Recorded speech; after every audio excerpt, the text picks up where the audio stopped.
तो ये 11th class की वीडियो है सारी। जो बच्चे मेरे से ऑफलाइन पढ़ते हैं और ऑनलाइन पढ़ते हैं कोई भी देख सकता है। आप लोग तो देख ही रहे हैं, जो भी करंट में मेरे से अभी ले रहे हैं क्लास रात को, और जो ऑफलाइन बच्चे पढ़ते हैं उनमें से कुछ बच्चे जिन्होंने न्यू एडमिशन्स करे हैं, तो उनके लिए स्पेशली वीडियो है, क्योंकि कुछ बच्चों के पेपर है 18-20 तारीख को। तो उनके लिए वीडियो बहुत इंपॉर्टेंट है, वो प्लीज देखें इनको और ढंग से करे सारे क्वेश्चंस को बेटा। ठीक है, तो हम लोग कर रहे हैं यूनिट सेकंड, कंज्यूमर इक्विलिब्रियम के पार्ट को कर रहे हैं। इसमें हम सबसे पहले आज कवर करेंगे कार्डिनल अप्रोच। तो बेटा कार्डिनल अप्रोच होता क्या है, और इसमें सारे एमसीक्यू आपके कवर हो जाएंगे, क्योंकि देखो एमसीक्यू को करने बैठोगे ना तो कभी आप अपने कॉन्सेप्ट को क्लियर नहीं कर पाओगे। तो focus on the concept, MCQ सारे ऑटोमेटिकली क्लियर हो जाएंगे बेटा। ये कार्डिनल अप्रोच जो दिया था किसने दिया था? हमारे एल्फ्रेड मार्शल ने दिया था बेटा। एल्फ्रेड मार्शल ने क्या बोला था इसके अंदर? एल्फ्रेड मार्शल ने डिफाइन किया था कि जो कंज्यूमर होता है, consumer would be able to, consumer would be able to achieve, consumer क्या करेगा? एबल अचीव करेगा हिज इक्विलिब्रियम लेवल, अपने इक्विलिब्रियम लेवल को अचीव करेगा ऑन द बेसिस ऑफ, किसके बेसिस पे? On the basis of marginal utility, marginal utility के base पे वो अचीव करेगा ऑफ द कमोडिटी। क्योंकि देखो सिंपल सी बात है, अब एमसीक्यू बनेगा तो किस बेस पे बनेगा कि एल्फ्रेड मार्शल ने क्या बोला था? ये बोला था जो कंज्यूमर है अचीव करेगा अपना इक्विलिब्रियम लेवल कार्डिनल अप्रोच में, किसके बेस पे? एमयू के बेस पे। तो ये जो पार्ट है ये हमारा एमसीक्यू में आ सकता है कि किस बेस पे बोला गया था? एमयू ऑफ द कमोडिटी के बेस में। तो इसी के अंदर इसीलिए दो केस बने थे, एमयू ऑफ एक्स वाला केस बना था और MU of X and Y वाला केस बना था। इसको वन कमोडिटी बोला गया था, इसको टू कमोडिटी बोला गया था। तो ये दोनों केस को मैं आपको समझाऊंगा, देखो मैं, ठीक है ना, जिससे आपको पैटर्न बहुत इजी लगे और चीजें आपके बहुत जल्दी कवर हो। तो सबसे पहले हम समझते हैं यूटिलिटी क्या होता है बेटा। देखो यूटिलिटी, अब यूटिलिटी का मतलब क्या था? मान लो एक लड़के ने क्या करा, एक लॉलीपॉप खरीदा जिसका नाम था पिंग पोंग। ठीक है, वो खरीदा 5 रुपए का। अब उसने लॉलीपॉप को खाया और खा के बोला आह, मजा आ गया भाई। कहता आह, मजा आ गया, मजा आ गया। कहता आह, मजा आ गया। अब जब उसने बोला आ मजा आ गया, तो that is called a utility. क्योंकि क्या हुआ इस पॉइंट में, इसकी जो वांट थी वो सेटिस्फाई होगी, इसकी जो वांट थी सेटिस्फाई होगी। तो it is the want satisfying किस चीज की? Power of a commodity, commodity की, कहीं ना कहीं बेटा। किसके टुवर्ड्स? टू अ कंज्यूमर के टुवर्ड्स। जिसमें बोला गया था दैट कैन बी डिफरेंट, जो क्या हो सकती है? दैट कैन बी डिफरेंट हो सकती है, और same for different consumer. Same भी हो सकती है और सेम हो सकती है फॉर डिफरेंट कंज्यूमर के लिए। ठीक है, या तो डिफरेंट होगी सबके लिए, या तो कुछ अलग अलग कंज्यूमर के लिए सेम भी हो सकती है। वो डिपेंड करता है किस पे? डिपेंड टेस्ट पे एंड प्रेफरेंस पे। किसके टेस्ट एंड प्रेफरेंस के? कंज्यूमर के टेस्ट एंड प्रेफरेंस पे। ठीक है बेटा, तो इसी चीज को हम यूटिलिटी बोलते हैं बेटा। तो यूटिलिटी क्या है? जब हमने कोई चीज लिया, हमें मजा आ गया, हमने हम आके बोला आह, मजा आ गया, that is known as consumer utility. अगर उसको मजा नहीं आया तो वो यूटिलिटी कहां से हुई? अगर हमने कोई चीज लिया, हमें मजा नहीं आया, तो यूटिलिटी कहां से हुई? तो इस पॉइंट में सारे जो एमसीक्यूज है, एमसीक्यूज को ना करके इस पॉइंट को समझो और एमसीक्यू आपके ऑटोमेटिकली क्लियर हो जाएंगे। ठीक है बेटा, तो मैं तीन बात को क्लियर करूंगा। जो इसके अंदर यूटिलिटी के जो पार्ट है हमारे, दो पार्ट है। जो हमारे यूटिलिटी के दो पॉइंट है जिस पे हमें फोकस करना है। एक है हमारा टोटल यूटिलिटी, जिसको हम बोलते हैं टीयू। एक है मार्जिनल यूटिलिटी, इसको बोलते हैं टोटल यूटिलिटी। एक है हमारा मार्जिनल यूटिलिटी। तो हम इन दोनों चीज को फोकस करते हैं और समझते हैं बेटा, what is TU and what is MU. ठीक है, देखो टोटल यूटिलिटी क्या होता है? देखो इसको लिखो बेटा पहले आप, TU is the sum total. ये क्या है? सम टोटल है। किसका सम टोटल है? ऑफ ऑल यूटिलिटीज, जितनी भी यूटिलिटीज आप करोगे, जितनी भी यूटिलिटीज, जितनी भी चीजें आप यूज करोगे, उस सब का सम टोटल है जो डिराइव्ड होता है किससे? फ्रॉम ऑल द यूनिट्स, जितनी भी यूनिट्स होती है किसकी, ऑफ ए कमोडिटी कंज्यूम्ड, जो भी आप कमोडिटी को कंज्यूम्ड करते हो उन सारी यूटिलिटी का क्या है, वो एड ऑन है कहीं ना कहीं। तो कहीं ना कहीं ये एड ऑन कहां से बना, ये एड ऑन बना हमारे मार्जिनल से। जो मार्जिनल को जब हम ऐड करेंगे ऐड करेंगे ऐड करेंगे, चाहे फर्स्ट हो चाहे थर्ड हो सेकंड हो फोर्थ हो, सब में जब ऐड करेंगे, जब सबका टोटल जो होगा हमारा वो क्या होगा, टोटल यूटिलिटी होगा। What is total utility?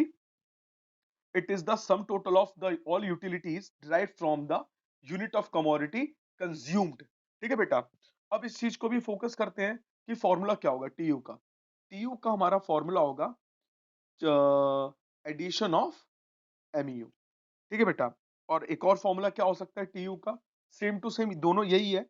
अब इसको थोड़ा और डिटेल में, MU1 MU2 MU3 dash dash dash dash MUN तक, जब तक वो गिवन होगा बेटा। तो बेसिक चीज है बेटा। अगर हम बात करें मार्जिनल यूटिलिटी की, व्हाट इज मार्जिनल, ये तो और भी आसान है। MU चेंज इन TU, जितना चेंज होता है TU में हर एक यूनिट्स पे, हर एक यूनिट पे जितना चेंज होता है उसको हम बोलते हैं मार्जिनल यूटिलिटी। इसका एक और फॉर्मूला हो गया TUN माइनस TUN-1। इसको भी क्लियर करते हैं। इसको बोलते हैं MU is the addition to total utility. जब हम हर एडिशन होता है किसका, टोटल यूटिलिटी का एडिशन है वो कहीं ना कहीं।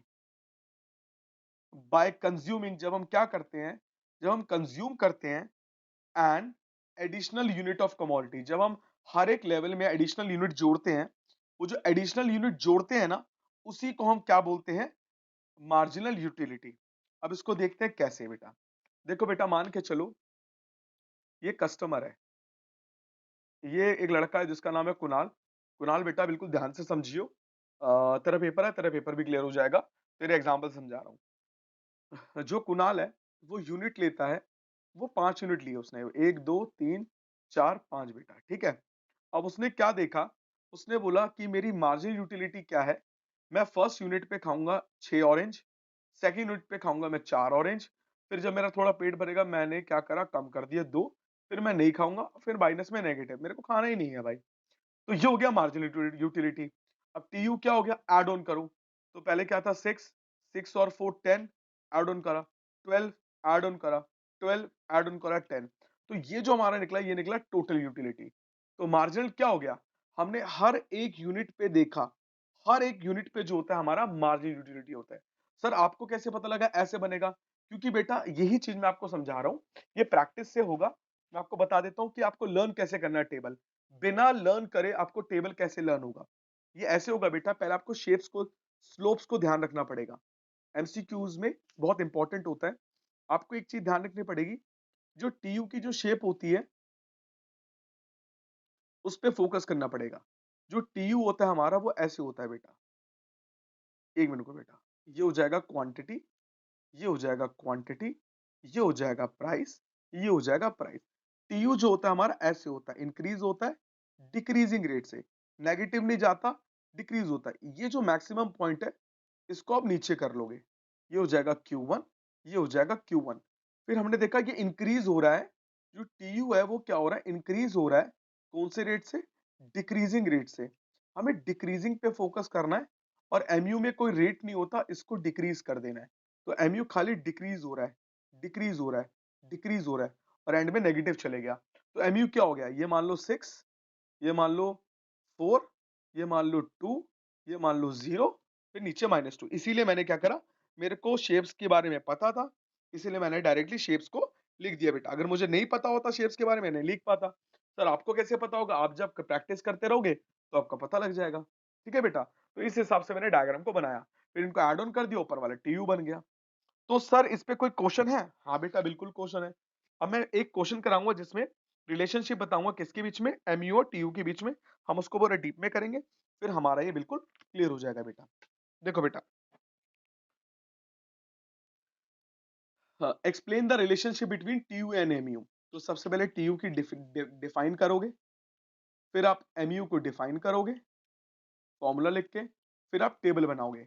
मैं एक टेबल बनाता हूँ, टेबल मैंने लिखी, यूनिट्स लिखा 1 2 3 4 5, फिर मैंने MU की शेप आपको पता ही है 6 4 2 0 -2। TU की शेप आपको पता ही है 6 6 + 4 10 12 12 और 10। फिर हम क्या करेंगे, प्लानिंग और प्लॉटिंग करेंगे। हाँ, ये हो जाएगा क्वांटिटी, ये हो जाएगा प्राइस। ठीक है, फिर यहाँ लिखूंगा 1 2 3 4 5 1 2 3 4 5। यहाँ लिखूंगा 1 2 4 6 8 10 12। ठीक है बेटा, अब देखो बेटा, सबसे पहले मैं बनाऊंगा MU 6 4 2 0 -2। बेटा मैंने क्या करा, इसको पूरा प्लॉट कर दिया। थोड़ा यहाँ पर अलग हो गया पर देख लेना, ये हो जाएगा MU। ठीक है बेटा, अब कलर दूसरा ले रहा हूँ, मैंने ले लिया रेड। अब यहाँ ऐड कर दिया 6 6 और ये हो जाएगा 2 में 10, फिर हो जाएगा 12, फिर हो जाएगा 12, फिर हो जाएगा 10। अब देखो ये हो जाएगा 6 दिस दिस दिस, ये हो जाएगा TU। ठीक है, अब इसको थोड़ा नीचे भी कर सकते हो, कोई दिक्कत की बात नहीं।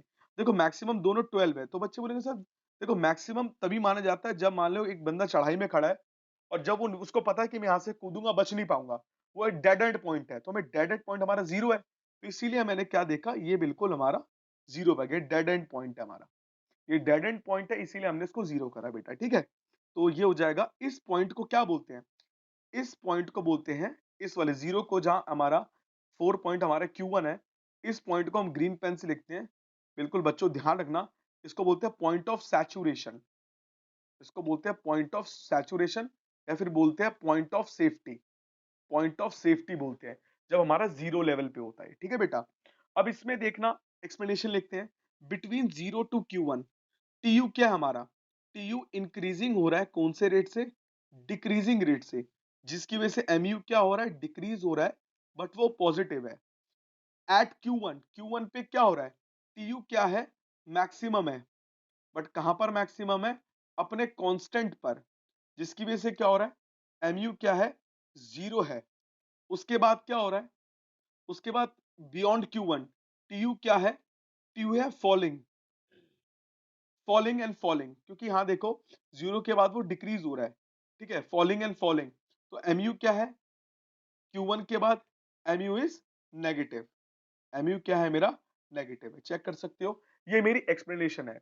MCQ में पूछा जा सकता है, what will happen to TU when MU is 0, MU 0 है तो TU क्या होगा, MCQ में पूछा जाएगा, it is maximum, it is constant, both A and B, या नन ऑफ द अबव। तो ऑब्वियस सी बात है, मैक्सिमम और कांस्टेंट दोनों है, तो बोथ ए एंड बी।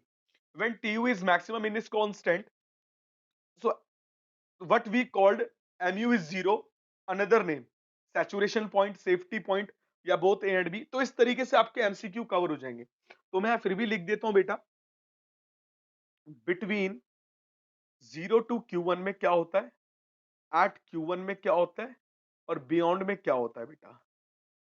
तो इसमें क्या होता है, जो TU है हमारा इंक्रीज होता है कौन से रेट से, डिक्रीजिंग रेट से। इसमें क्या होता है, TU क्या होता है, कांस्टेंट है, मैक्सिमम पर कांस्टेंट है, कांस्टेंट इन इट्स मैक्सिमम। और यहां पर क्या होता है, TU क्या होता है, डिक्रीजिंग से होता है एट डिक्रीजिंग रेट पे, जिसकी वजह से क्या होता है, एज ए रिजल्ट MU क्या होता है, डिक्रीजेज है बट पॉजिटिव है। एज ए रिजल्ट MU 0 है, जो सैचुरेशन और सेफ्टी पॉइंट है। एज ए रिजल्ट MU क्या हमारा, नेगेटिव है। तो ये चीज को आपको लिखना है किसमें, आपके MCQ पैटर्न में भी लिख सकते हैं, आप किसी भी और पे पैटर्न में भी लिख सकते हैं बेटा। ठीक है बेटा, तो ये जो अजम्पशंस थी आपको करनी है बेटा, इसको बिल्कुल ढंग से करना है बेटा। ठीक है, यहां पर आपके सारे MCQ कवर हो जाएंगे। अब हम आगे चलते हैं, एक पॉइंट है बेटा हमारा, law of diminishing marginal utility. What is law of diminishing marginal utility. देखो बेटा, एक चीज ना पहले समझ लेना, उसके बाद मैं आपको क्लियर करता हूं। मान लो एक लड़का है, मान लो एक नाम माइंड में आया, ये मेरा भव्या नाम का एक लड़का है, इसको बहुत ही ज़्यादा भूख लगी, ठीक है ना? बहुत ही ज़्यादा भूख लगी। इसने पहली रोटी खाई विदिन अ सेकंड, 1 सेकंड के अंदर।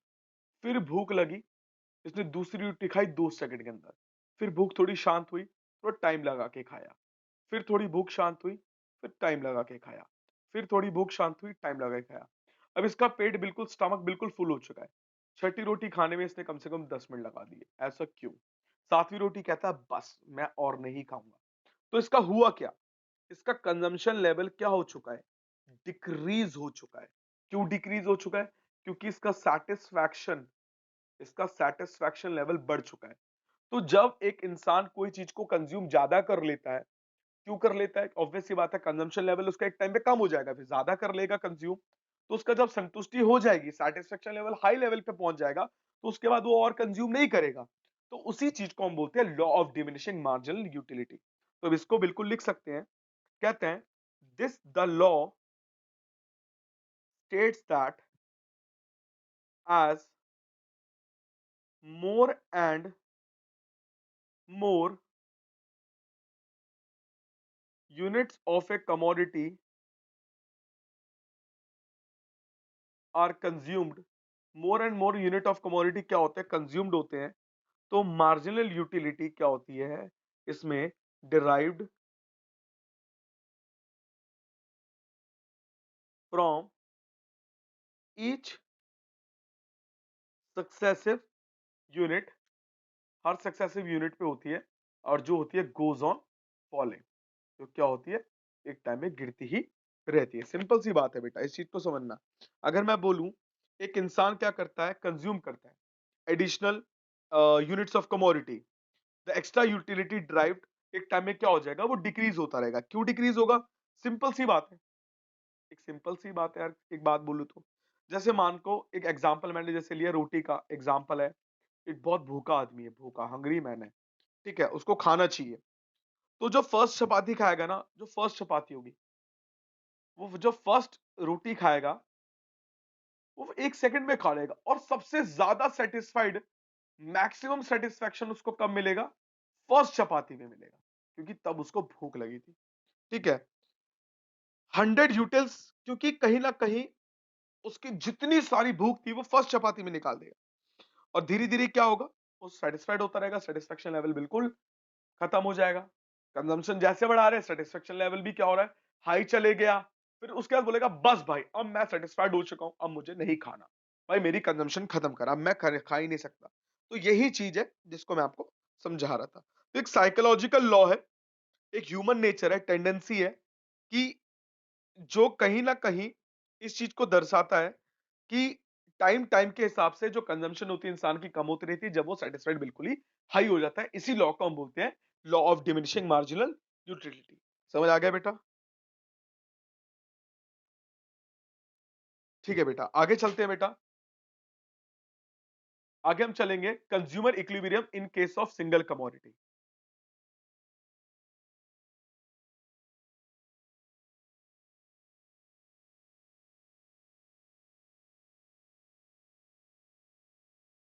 In case of single commodity, बहुत आसान है। मान के चलो मैं खाली ऑरेंज की बात कर रहा हूं, ठीक है बेटा, मैं और कोई गुड्स ले ही नहीं रहा बेटा इसमें, ठीक है। तो सबसे पहले समझते हैं इसकी डेफिनेशन क्या है बेटा। Consumer is said to be an equilibrium when he or she is having maximum satisfaction। जब वो क्या हो रहा है? मैक्सिमम सेटिस्फेक्शन हो रहा है। किस चीज से मैक्सिमम सेटिस्फेक्शन हो रहा है? विद हिज और हर, जब वो अपनी क्या कर रही है? हिज और हर गिवन इनकम, अपनी गिवन इनकम से, विच ही यूज टू, जो क्या करती है? Which he use to spend on consumption, जो वो कंजम्पशन पे स्पेंड करता है। एक इंसान क्या करता है? कंज्यूमर इक्विलिब्रियम में क्या होता है? Consumer is said to be in equilibrium when he और she is having maximum satisfied होता है अपनी गिवन इनकम से जो कंजम्पशन पे वो खर्च करता है। तो इसी चीज को हम बोलते हैं कंज्यूमर इक्विलिब्रियम। ठीक है बेटा? तो इसमें ना एक और डेफिनेशन है, पर वो डेफिनेशन जो है ना हम तभी समझ पाएंगे जब हम इसके जनरल ऑर्डर कंडीशन को समझ पाएंगे। तो देखो ये जो डेफिनेशन है, कोई भी इंसान है जब वो कोई भी एक लॉलीपॉप भी खरीदेगा, कुछ खाना भी खाएगा, तो तभी सेटिस्फाइड होगा जब उसकी जो जो उसने खर्चा करा जिस गुड्स पे, अगर उसको उससे मजा आ रहा है, तभी वो कंज्यूमर इक्विलिब्रियम कहलाएगा, वरना वो नहीं कहलाएगा। तो इसमें जनरल ऑर्डर कंडीशन क्या है? जनरल ऑर्डर कंडीशन लिखो बेटा, और हम फिर आगे चलते हैं बेटा। जनरल ऑर्डर कंडीशन क्या है? देखो बेटा, mu of x upon mu of last rupee spent on consumption is equal to px। ठीक है, जिसको बोलते हैं प्राइस ऑफ गुड एक्स, उसको margin utility of good X. तो कहीं ना कहीं इसी इसी चीज को हमें सेटिस्फाई करना है, इसी इक्वेशन को सेटिस्फाई करना है। तो हम लेट करते हैं कि price of good X is equal to 4। आपने लेट कर लिया, ठीक है? आप इसको जरूर लेट करना, एंड लेट करना मार्जिनल यूटिलिटी ऑफ 1 रुपी, जो हमारी एमयू है, mu of 1 rupee is equal to 3 utils को लेट कर लेना बेटा। ये 3 यूटिल्स पे जरूर फोकस करना, ये बहुत इंपॉर्टेंट है। पेपर में अगर गिवन होगा तो ठीक है ये दोनों, वरना खुद से लेट कर लेना। अगर देखो एमसीक्यू आ रहा है तो गिवन तो होगा ही कहीं ना कहीं, तो यही कहीं यही हमारा एमसीक्यू फंसता है। ठीक है ना? इसी पॉइंट पे एक एमसीक्यू यहां फंसता है, एक एमसीक्यू यहां फंसता है। ठीक है ना? इसी यूटिल्स पे फोकस करना, पूरे क्वेश्चंस हो जाएंगे बेटा। अब देखो बेटा, मैं इसको टेबल बनाता हूं। सबसे पहले लिखेंगे यूनिट्स। यूनिट्स मैंने लिखा 1 2 3 4 5। फिर मैं लिखूंगा mu ऑफ x। अब 3 जो मैंने कहा था ना 3, इस 3 पे फोकस करना, और 3 का टेबल उल्टा लिखो। यहां मैंने लिख लिया 6 तक लिख लो बेटा। 3 का टेबल लिखो, 3 1 जा 3, 3 2 जा 6, 3 3 जा 9, 3 4 जा 12, 3 5 जा 15, 3 6 जा 18। बिल्कुल मैंने लिख लिया। अब mu of x upon mu of 1 रुपी। ठीक है? 1 रुपी हमारा किसके बराबर था? 3 के बराबर था। 15 divide by 3, 12 divide by 3, 9 divide by 3, 6 divide by 3, 3 divide by 3। मैंने बिल्कुल लिख लिया बेटा। तो ये हमारा हो गया 6 5 4 3 2 1। और यहां पर क्या लिख दिया मैंने? px लिख दिया। px हमारा क्वेश्चन में था 4। तो कंज्यूमर कहां इक्विलिब्रियम पे है? हमें साफ साफ दिख रहा है, ये रहा। Consumer is in equilibrium at third unit, जहां पर हमारे कंडीशन सारी सेटिस्फाइड हो रही है। अब मैं इसी को डायग्राम में बना देता हूं बेटा। तो 1 2 3 4 5 6, 1 2 3 4 5 6, 1 2 3 4 5 6, 1 2 3 4 5 6। फर्स्ट पे क्या था? 6 यूनिट। फर्स्ट पे 6, फिर 5, फिर 4, फिर 3, फिर 2, फिर 1। देखो मैंने रेड पेन से क्या करा, सबको ज्वाइन कर दिया। ये हमारा हो गया। ठीक है? अब सेटिस्फेक्शन वाला पॉइंट ये रहा, 4 यूनिट पे, थर्ड यूनिट पे 4 प्राइस है और हमारा थर्ड यूनिट है। इस ये पॉइंट हमारा ई है, जहां पर हमारा mu of x upon mu of 1 rupee is equal to px है, जहां पर हमारी जनरल ऑर्डर कंडीशन सेटिस्फाइड हो रही है। पॉइंट ए और पॉइंट बी, जो ये वाला पॉइंट है, यहाँ पर mu of x greater than है। mu ऑफ x ग्रेटर है किससे? px से। पॉइंट सी डी एफ, यहाँ पर क्या है? mu of x smaller than है px से। इन सारी कंडीशन पे कंज्यूमर सेटिस्फाइड नहीं होंगे। तो एमसीक्यू पूछा जा सकता है, आपको यहाँ पर कुछ भी दे रखा हो, ठीक है? अब पूछा जाएगा कंज्यूमर कौन से यूनिट पे सेटिस्फाइड होगा। तो बेटा बिल्कुल बेसिक एलिमेंट है, मैंने कैसे निकाला? देखो बेटा, आप कुछ भी करना, इन दोनों को मल्टीप्लाई कर देना, 4 तिये 12। अगर यहाँ पर कुछ भी हो, इन तीनों को मल्टीप्लाई कर देना, 4 तिये 12, इस 12 यूनिट पे ही सेटिस्फाइड होगा। शॉर्टकट देखो बेटा, 4 तिये 12। ठीक है बेटा? अगर यहां पर अगर 4 होता तो 4 चौक 16, 16 पे ही सेटिस्फाइड होता शॉर्टकट में। तो 16 चेक कर लेना कहां पर आ रहा है बेटा। ठीक है? जब हम लिखेंगे 16, अगर मैं 16 लिखता एग्जाम्पल, तो 4 8 4 8 12 16, देखो फिर भी यही सेटिस्फाइड होता। अगर मैं, बोलोगे सर अगर यहां पर भी नहीं होते तो, अगर मैं यहां पर लिखता 8 12 8 ये 4 का टेबल लिखना है मुझे 8 12 16 20 24 28 16 कहां पर है यहां पर है 16 यहां पर है तो ऑब्वियस ही बात है तो 16 divide by 4 is equal to 4 equal to 4 तो इसी पे सेटिस्फाइड हो जाता तो इसीलिए हमेशा एक शॉर्टकट ट्रिक जो मैं दे रहा हूं जो बहुत कम टीचर्स को पता होता है इसलिए मैं एक शॉर्टकट ट्रिक दे रहा हूं आपको कि हमें हमेशा इन दोनों को मल्टीप्लाई करना है और चेक करना है हमारा कंज्यूमर इक्विलिब्रियम कहां सेटिस्फाइड हो रहा है ये था आपका बेटा सिंगल कमोडिटी डबल कमोडिटी आपका कोर्स में नहीं है अगर होता तो मैं करा देता बेटा कोर्स में नहीं है तो बेटा ये आपका कंज्यूमर इक्विलिब्रियम पूरा खत्म हो चुका है यूटिलिटी एनालिसिस पूरा खत्म हो चुका है तो अब मैं जो कराऊंगा आपको कराऊंगा बजट लाइन इसी के अंदर ही बेटा तो अब बजट लाइन को देखते हैं बेटा सारे एमसीक्यू बिल्कुल कवर हो जाएंगे बेटा इसी के अंदर ठीक है अब बजट लाइन को देखते हैं और समझते हैं बेटा एक सेकंड बेटा आईसी कर्व और बजट लाइन दोनों करा रहा हूं सारे एमसीक्यूज भी आपके इसमें कवर हो जाएंगे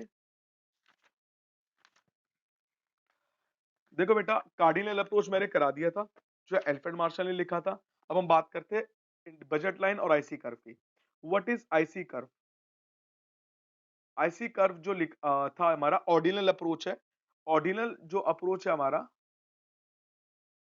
वो हमारा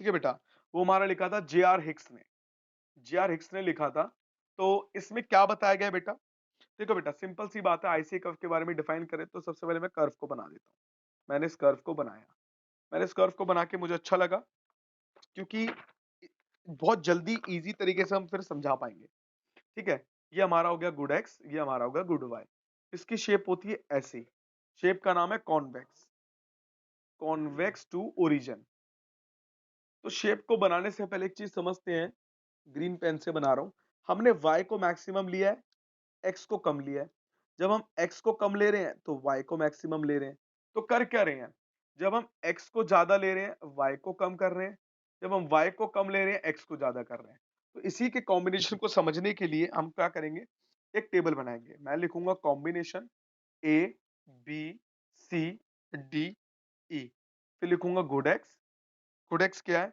1 2 3 4 5 फिर लिखूंगा गुड वाई क्या होगा 15 10 6 3 1 ये कैसे लिखा बेटा मैं समझा देता हूं बेटा हमेशा क्या करना जो 1 2 3 4 5 है हमेशा क्या करना आप कोई भी एक नाम पर नंबर ले लेना है यहाँ पर नंबर ऐड करने से पहले देखना कि एंड में 1 आना चाहिए ठीक है या तो फिर इसका एक और शॉर्टकट है पहले आप इसको ना बना के इसको लिखो एमआरएस को लिखो एक्स वाई को लिखो जिसका फॉर्मूला होता है change in Y upon change in X ठीक है तो इसमें क्या होगा बेटा आपको सबसे पहले रेशियो लिखनी है फर्स्ट तो डैश लिखना ही लिखना है आपको ठीक है फिर इसमें 1 1 1 1 सॉरी बेटा 1 1 लिख दिया पहले में डैश लिखना है ठीक है फिर आपको क्या करना है चेंज इन वाई हमारा कितना है वाई में कितना फर्क है चेक करने से पहले आपको क्या करना है यहाँ लिख लेना उल्टा लिख देना 5 4 3 2 लिख देना ऐसे 5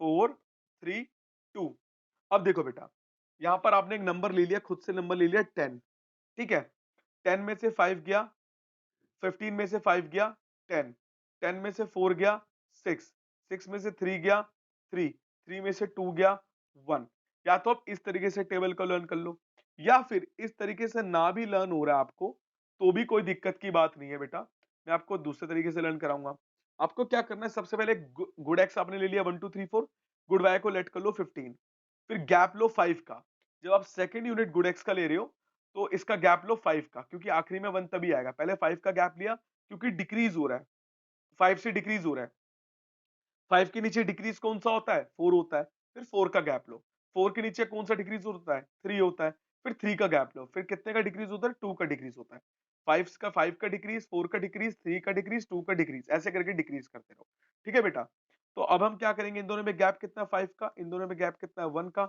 5 डिवाइड बाय 1 5 तो अब आगे 4 divide by 1 4 3 divide by 1 3 2 divide by 1 2 इस तरीके से हमने क्या देखा कि व्हाट इज आईसी कर्व साफ साफ दिख रहा है ये कॉन्वेक्स डिक्रीज होता रहता है बट नेगेटिव नहीं होता तो ये कर्व क्या रिफ्लेक्ट करता है डिफरेंट कॉम्बिनेशन रिफ्लेक्ट करता है टू गुड्स का जहां पर ये चीज होती है कि हम वन गुड्स को इंक्रीज कर रहे हैं अदर गुड्स को डिक्रीज कर रहे हैं हमने क्या करा वन गुड्स को इंक्रीज कर रहे हैं एंड अदर को क्या कर रहे हैं, डिक्रीज कर रहे हैं। क्यों? हमारे पास लिमिटेड इनकम है, हमारे पास लिमिटेड इनकम है। बट एक चीज का पता लगता है लिमिटेड इनकम होने के बाद भी, ठीक है, एक चीज का साफ साफ पता लगता है लिमिटेड इनकम होने के बाद भी हमारा सेटिस्फेक्शन लेवल रिमेन कांस्टेंट रहता है। हमारा जो सेटिस्फेक्शन लेवल है वो क्या है, रिमेन कांस्टेंट रहता है। ठीक है, क्यों कांस्टेंट रहता है? क्योंकि जो भी कॉम्बिनेशन हम लोग बनाते हैं, चाहे वो कॉम्बिनेशन ए में हो, चाहे वो कॉम्बिनेशन हमारा ए में हो, बी में हो, सी में हो, डी में हो, ई में हो, हम हर एक कॉम्बिनेशन में सेटिस्फाइड रहते हैं और हैप्पी रहते हैं, क्योंकि हमें पता हम इसमें बहुत ज्यादा खुश है बेटा। समझ आ गया बेटा? ठीक है बेटा, ओके। तो that is known as indifference curve. तो अब लिख सकते हैं बेटा, व्हाट इज इंडिफरेंस कर्व?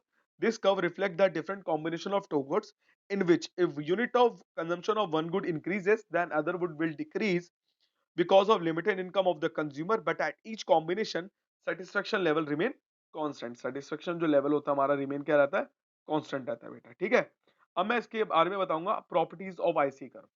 ठीक है, प्रॉपर्टीज क्या होती है हमारी आईसी कर्व की, देखो बेटा। सबसे पहली जो प्रॉपर्टीज है हमारी है, प्रॉपर्टीज को हम कैरेक्टरिस्टिक्स भी बोलते हैं। सबसे पहले प्रॉपर्टीज है higher IC curve, higher indifference curve shows higher level of satisfaction। देखो बेटा ये तो ट्रूथ है, क्योंकि बेटा एक चीज को समझना, ये आईसी कर्व बनाया मैंने, एक आईसी 0, एक आईसी 1, एक आईसी 2। आईसी 2 क्या शो करता है, रिच को शो करता है। रिच जो होता है वो गुड्स एक्स को भी परचेज कर लेगा, गुड वाई को भी परचेज कर लेगा। जब वो दोनों गुड्स को परचेज कर सकता है तो उसको किस बात की दिक्कत है? तो जितना ऊपर आईसी कर्व होगा उतना ही शेष रिच को शो करेगा, क्योंकि वो अमीर है भाई, वो उसको कोई दिक्कत नहीं है, उसको कोई बजट बनाने की जरूरत नहीं है, वो दोनों गुड्स खरीद सकता है। हमने आईसी कर में क्या पढ़ा है, एक गुड्स को खरीदेंगे दूसरे को सैक्रिफाइस करेंगे। सैक्रिफाइस क्यों करते हैं? हमारे पास लिमिटेड इनकम है। जब इंसान के पास इनकम ही लिमिटेड नहीं है, वो दोनों ले सकता है, तो वो ऑलरेडी सेटिस्फाइड रहेगा। इसीलिए हायर आईसी कर्व शो करता है हाई लेवल ऑफ सेटिस्फेक्शन। जो शेप होता है आईसी कर्व की, वो क्या होती है, इस कॉन्वेक्स टू ओरिजिन। क्या होती है? Convex to origin. तो ये चीज को क्या शो करता है कि हम एक्स को ज्यादा ले रहे हैं, वाई को कम ले रहे हैं, एक गुड्स को बढ़ा रहे हैं दूसरे को डिक्रीज कर रहे हैं, या फिर एक्स को कम ले रहे हैं वाई को बढ़ा रहे हैं। तो इसमें यही एक्सप्लेनेशन आपको देनी है, ठीक है बेटा, इसीलिए कॉन्वेक्स टू ओरिजिन होता है। थर्ड है two IC curve never intersect each other. Two IC curve never intersect each other. दो आईसी कर्व कभी भी नेवर इंटरसेक्ट कभी नहीं करेंगे। क्यों? क्योंकि सिंपल सी बात है, दो बंदे की या तो डिफरेंट कंज्यूमर का सेम टेस्ट होगा, या डिफरेंट डिफरेंट कंज्यूमर का अलग अलग टेस्ट होगा। बट टेस्ट होने के बाद भी पर्टिकुलर एक टाइम पे वो कभी भी सेटिस्फाई नहीं हो सकते। क्यों? क्योंकि because at each IC curve, हर एक आईसी कर्व पे सेटिस्फेक्शन लेवल डिफरेंट होता है एंड कांस्टेंट होता है, जिसकी वजह से क्या होता है, इट कैनॉट बी इंक्रीज और decrease at the same IC curve. Same IC curve पे ना ही इंक्रीज हो सकता है ना ही डिक्रीज हो सकता है। दैट इज वाई ये वाला डायग्राम कभी भी पॉसिबल है ही नहीं। ठीक है बेटा, तो ये हमारा आईसी कर्व बिल्कुल कवर हो चुका है बेटा। इसमें आपको दो ही चीज करनी है, एक आप प्रॉपर्टीज कर लेना, एक डेफिनेशन पढ़ लेना। ठीक है, इसमें आपको ज्यादा कुछ नहीं करना है बेटा। एक बार मैं भी चेक कर लेता हूँ। ठीक है, आईसी कर्व जो है, हाँ आपको प्रॉपर्टीज कर लेना। और ठीक है बेटा, इसमें आपको ज्यादा अभी कुछ भी नहीं करना है बेटा।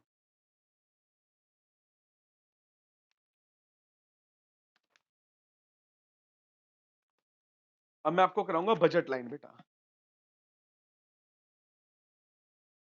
देखो बेटा, बजट लाइन क्या होता है बेटा, मैं बजट लाइन के बारे में बताता हूं।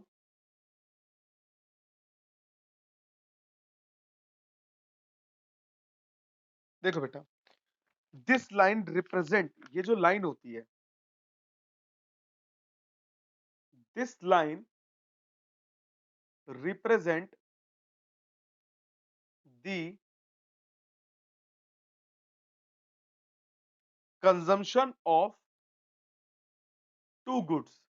ये लाइन रिप्रेजेंट करता है कंजम्पशन किसका, टू गुड्स का, दैट अ कंज्यूमर, जो कंज्यूमर है वो क्या कर सके, कैन कंज्यूम, वो कंज्यूम कर सके with in his limited income, अपनी लिमिटेड इनकम के हिसाब से, क्योंकि सिंपल सी बात है, इनकम लिमिटेड ही होती है। विद रिस्पेक्ट टू प्राइस, क्योंकि अगर मान लो कोई इंसान 10,000 कमाता है, उसको 20,000 का फोन लेना है, तो ऑब्वियस सी बात है वो उसको प्राइस मैटर करता है। अगर भाई 1,000 रुपए का फोन होगा तो उसके लिए इनकम बहुत ज्यादा है, बट वहीं अगर 20,000 का फोन होगा इनकम बहुत कम है। प्राइस ऑफ बोथ गुड्स की बात चल रही है यहाँ पर, बोथ गुड्स। तो हमारा बजट लाइन कैसे बनता है, ऐसे बनता है। बजट लाइन कैसे बनता है, यहाँ पर एक्स गुड है, यहाँ पर वाई गुड है, ये हमारा कॉम्बिनेशन हो गया ए और बी। ठीक है बेटा, ये हमारा हो गया गुड वाई, ये हो गया हमारा गुड एक्स हो गया बेटा। तो यहां पर क्या हो जाएगा, m equal to P X Q X P Y Q Y, ये दोनों चीजें होंगी। तो this line represent the consumption of two goods को रिप्रेजेंट करता है। दैट अ कंज्यूमर, जो कंज्यूमर है कंज्यूम करेगा विद अपनी लिमिटेड इनकम के हिसाब से, with respect to price of both the goods, अपने दोनों गुड्स के हिसाब से बेटा। ठीक है, तो that is known as budget line. अब सबसे बड़ी बात, इसके अंदर 3 केस स्टडीज आती है। उस केस स्टडीज को सॉल्व करना ही बहुत मजेदार है और बहुत मजा आने वाला है इसमें जब आप सॉल्व करोगे। देखो बेटा, case studies number 1, shift in budget line. Shift in budget line में सबसे पहला है change in income of consumer. Change in income of consumer. देखो बेटा, इनकम ऑफ कंज्यूमर की बात हो रही है बेटा, तो इस चीज को समझना। मैं बजट लाइन बना रहा हूं, ये मैंने बनाया, यहां लिखा मैंने गुड एक्स, यहां लिखा मैंने गुड वाई। ठीक है, और ये मैंने बना दिया बजट लाइन। ये मैंने बनाया ए, ये मैंने बनाया बी बेटा। ध्यान से देखना बेटा, अब जब इनकम की कंज्यूमर की इनकम बढ़ रही है, कंज्यूमर की इनकम अगर बढ़ रही है, ठीक है, पर जो प्राइस है वो क्या है, कांस्टेंट है।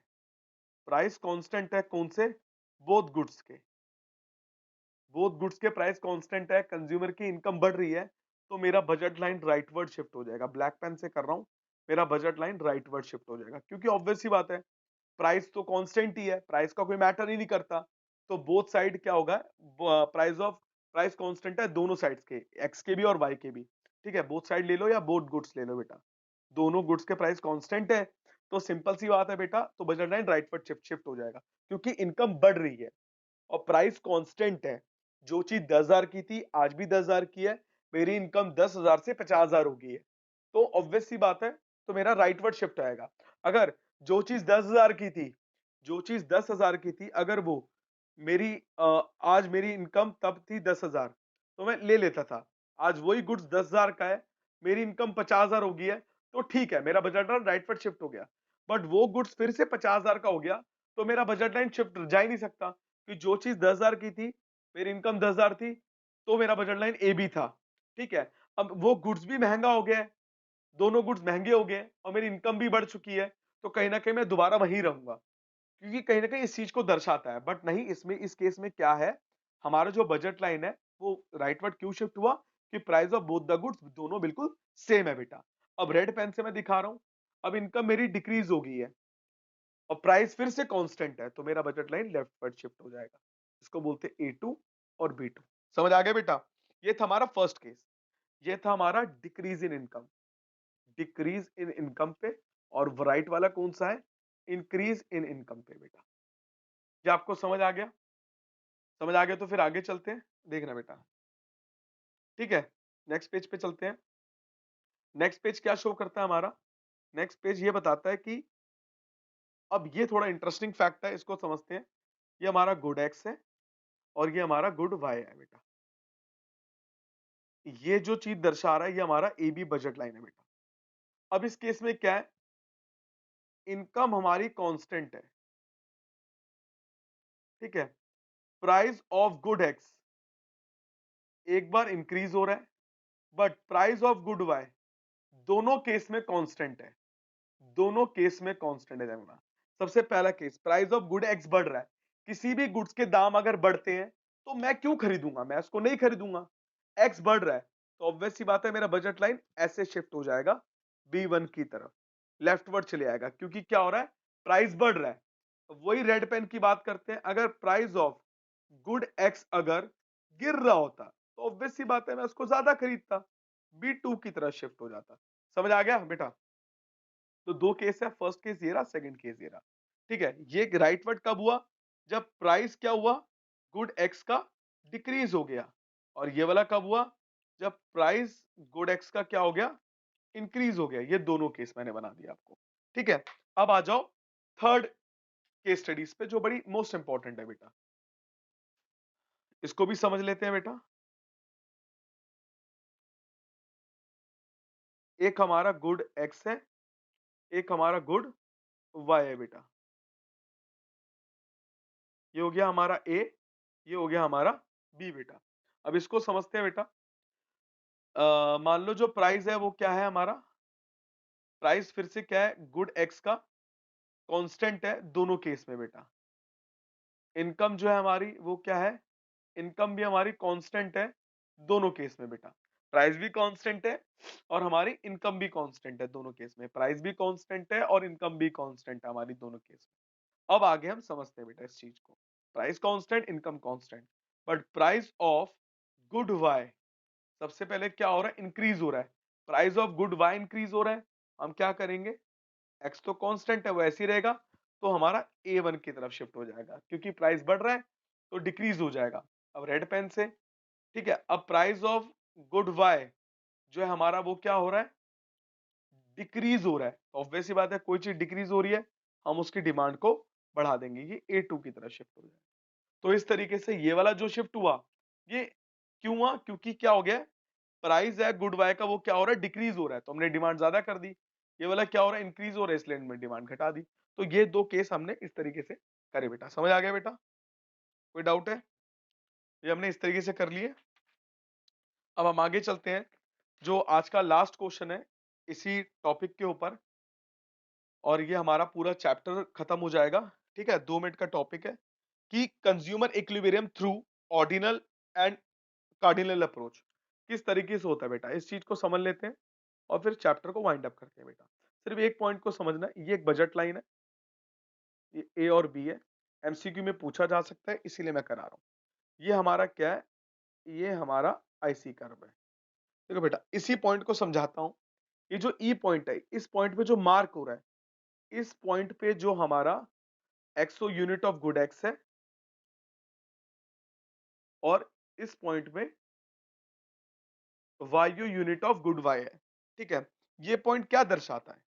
ये पॉइंट ये दर्शाता है कि जो कॉम्बिनेशन है, through this approach consumer would be in equilibrium level where budget line जो है would be tangent to his IC curve. जो टेंजेंट है, इस पॉइंट पे कट कर रहा है आईसी कर्व पे, तो इस पॉइंट पे जो यूनिट है बोथ द गुड्स वो लिमिटेड इनकम पे आते हैं, और यहाँ पर कस्टमर हैप्पी है। दोनों केस में कस्टमर हैप्पी है, ये कॉम्बिनेशन ऐसा है। ठीक है, तो इसी चीज को हमने एक्सप्लेन करा डायग्राम में। ठीक है, इन दोनों पॉइंट पे कस्टमर हमारा बिल्कुल हैप्पी और सेटिस्फाइड है, तो इसी चीज को हम समझेंगे पूरा। ठीक है, ये है क्या? ये जो पॉइंट है, ये जो पॉइंट किस चीज को शो करता है? ये शो करता है हमारे स्लोप ऑफ जो आईसी है, slope of IC curve is equal to slope of budget line, slope of budget line. ठीक है, जो स्लोप ऑफ जो गिवन डायग्राम में कंज्यूमर इक्विलिब्रियम पॉइंट पे है, जो ई पॉइंट पे है, जो दर्शाता है स्लोप ऑफ आईसी कर्व है हमारा स्लोप ऑफ बजट लाइन के इक्वल है। ठीक है बेटा, बट अगर यही चीज, अगर कर्व एक ऊपर बन जाए आईसी वन, एक कर्व नीचे बन जाए, इसको हम बोलते हैं IC2, ये दर्शाता है रिच है, ये कुछ भी कर सकता है because he can purchase X Y and दोनों गुड्स। और IC2 क्या दर्शाता है? कि जो एक्स गुड्स और वाई गुड्स वो दोनों ही परचेज नहीं कर सकता, ही इज वेरी पुअर। तो कहीं ना कहीं ये जो कॉम्बिनेशन होता है गुड्स का, यही चीज को दर्शाता है, और हमें इसी चीज को बारे में बताना है बेटा। ठीक है, तो slope of budget line is equal to the slope of IC curve, and IC curve हमेशा कॉन्वेक्स ओरिजिन रहेगा, और ये टेंजेंट रहेगा। क्या रहेगा? टेंजेंट, कट करेगा, जिसको बोलते हैं कट करने को बोलते हैं टेंजेंट। ये टेंजेंट रहेगा किसके? बजट लाइन के। ठीक है, तो ये जो पॉइंट था हमारा क्या था? कंज्यूमर इक्विलिब्रियम का ही था, through ordinal approach. Consumer equilibrium किसके थ्रू? ऑर्डिनल अप्रोच के थ्रू। लिख लो बेटा,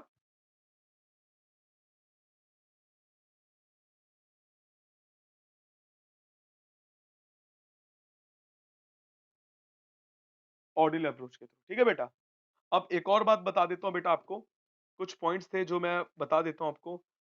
इंडिफरेंस मैप क्या होता है? इंडिफरेंस मैप क्या होता है? जहां पर 2-3 आईसी कर्व शो होते हैं अलग-अलग सैटिस्फैक्शन लेवल पे, उसको हम इंडिफरेंस मैप बोलते हैं। एक होता है मोनोटोनिक प्रेफरेंस। मोनोटोनिक प्रेफरेंस क्या होता है? मान लो एक बंडल है, मान लो एक बंडल है जहां पर 4 कोने हैं, ये 4 कोने हैं। ये ए है, ये बी है, ये सी है, ये डी है। जो ए कॉम्बिनेशन है वो 1-1 है, ये 2-1 है और ये 1-2 है और डी है जो हमारा 2-2 है। तो कहीं न कहीं जो सबसे बेस्ट बंडल होगा वो हमारा डी होगा, क्योंकि इसमें हमारे पास दोनों गुड्स 2-2 है। अगर मैं ए का कंपैरिजन करूं डी से तो डी इज द बेस्ट। अगर मैं ए का कंपैरिजन करूं बी से तो बी इज बेस्ट। क्यों? क्योंकि बी में 2 ज्यादा है। बी में जो गुड एक्स है वो ज्यादा है किससे? ए से। वाई बिल्कुल सेम है। अगर ए का कंपैरिजन करूं सी से तो सी बढ़िया है। क्यों? क्योंकि इसमें गुड वाई में एक गुड एक्स्ट्रा है किससे? ए के अकॉर्डिंग। अगर मैं बी सी की बात करूं तो according to the choice and preference of consumer कि उसको एक्स ज्यादा चाहिए कि वाई ज्यादा चाहिए। अगर मैं बी सी का कंपैरिजन करूं डी के साथ तो डी बेस्ट है। क्योंकि बी सी के अंदर क्या दिक्कत है कि एक बी के अंदर एक्स ज्यादा है, वाई कम है और सी के अंदर एक्स कम है, वाई ज्यादा है। पर डी के अंदर इन दोनों के कॉम्बिनेशन के हिसाब से दोनों में ही एक-एक गुड एक्स्ट्रा है। तो इसीलिए कस्टमर के लिए सबसे बेस्ट बंडल क्या रहेगा? डी रहेगा, जिसमें उसको सबसे ज्यादा गुड्स दोनों में ही मिल रहे हैं। ठीक है? तो मोनोटोनिक प्रेफरेंस क्या करता है? सबसे बेस्ट कॉम्बिनेशन बनाना दो गुड्स का, जिसमें हम ज्यादा से ज्यादा गुड्स को यूज कर सके। ठीक है? दूसरे दूसरी कंजम्पशन को डिक्रीज ना करके। हम चाहते हैं हर कंजम्पशन लेवल बिल्कुल सेम रहेगा। ठीक है बेटा? तो बेटा हम लोगों ने कंज्यूमर इक्विलिब्रियम के सारे चैप्टर बिल्कुल कर लिए। अब हम जो हमारी जो नेक्स्ट वीडियो होगी वो होगी हमारी डिमांड के ऊपर, हमारी इलास्टिसिटी ऑफ डिमांड के ऊपर होगी एंड मोस्ट इंपॉर्टेंट इसके न्यूमेरिकल भी हम लोग कवर कर लेंगे बेटा। तो बेटा हम नेक्स्ट वीडियो में मिलते हैं और नेक्स्ट क्लास में मिलते हैं बेटा। ठीक है? तब तक आप इस वीडियो को देखिए और शेयर करिए अपने दोस्तों से, क्योंकि पेपर आपके नहीं सबके हैं, तो सबकी हेल्प होनी चाहिए बेटा। ठीक है? Take care, bye bye.